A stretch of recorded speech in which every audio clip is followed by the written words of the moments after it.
Hello, class. The first topic for today is the basis of all digital electronics, the transistor. Now, I'm going to talk about the NMOS transistor. There's two different versions of the NMOS transistor. There's the NMOS and there's PMOS. MOS is metal oxide silicate. Actually, it's called, so this is, the actual thing is the, let me put that in a, let's write that down in a nice format. Okay, so it's MOSFET is the classic way this is written. Metal, M is metal, O is oxide, S is silicate,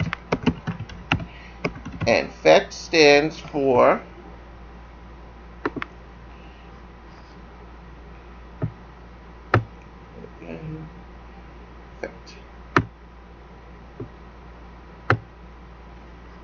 field effect transistor.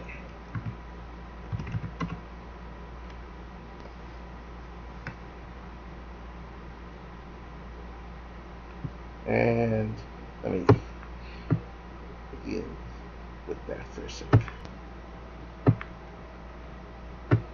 Transistor.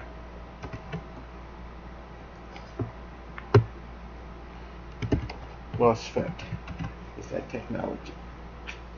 Now, there's two different versions of it. We're going to focus on the N version. There's a P version also. It doesn't matter. We are doing computer science, not electrical engineering, or I go into that. The basic version is, what is a transistor about? The idea is a transistor is made of silicon.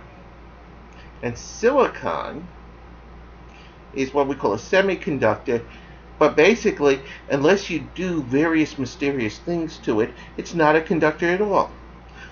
Electricity will not, a current will not pass through it. It's a resistor.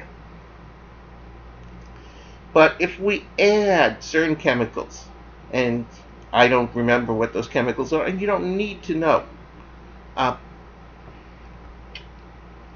you have a substance which is almost like a conductor, except it doesn't have electrons. It's short of electrons. So the current, instead of the current passing through, all the electrons are just sucked into this guy, and nothing gets through.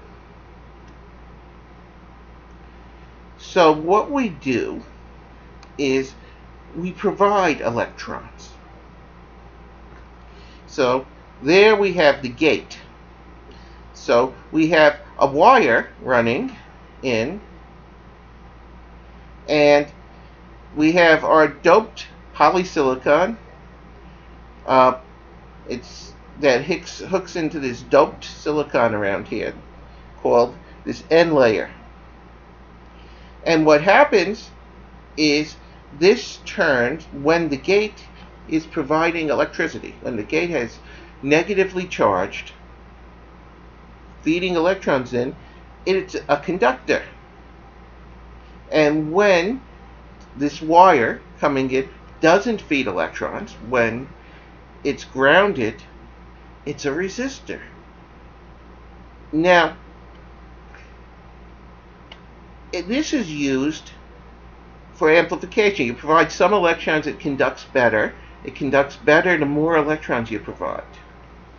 So, actually,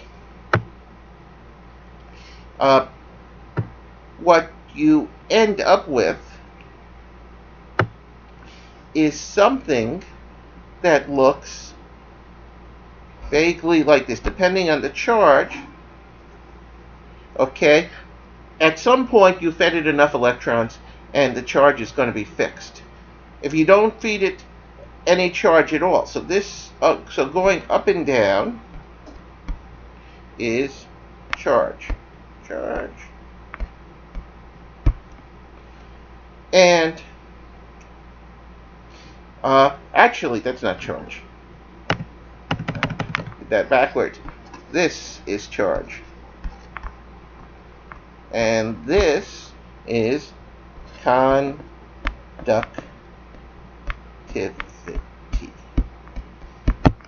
That's how much it's conducting. Sorry about that. Now, here's the basic deal. If you're building an amplifier for a electric guitar, you want to live in what am I doing? Okay, so if you're building an amplifier for an electric guitar, you want to live over here. But we do digital electronics, and the secret of digital electronics is that you try to spend as much time as possible over here and here when it's saturated one way or the other. So that way, basically, this means that the gate is open over here, and this part means the gate is closed. And we want, and now, one thing to realize, okay, so you want either the gate to be open or closed. And this is how we build digital logic. Now, the one thing you want to realize, though, is, of course, sometimes you're in the yellow area. Sometimes there's a period of time when the charge goes from 0 to 1.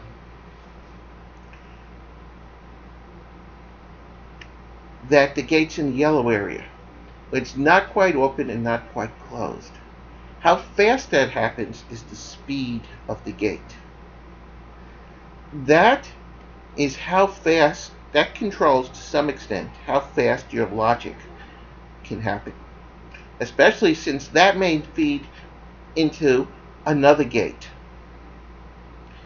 And so a lot of research is done as how to make gates that open up and close faster, using all sorts of exotic technologies. That's basically material science and electrical engineering, and we don't have to study it. But this is a place where you lose power, and we'll discuss why that happens in a second. But that is the basic idea of the transistor.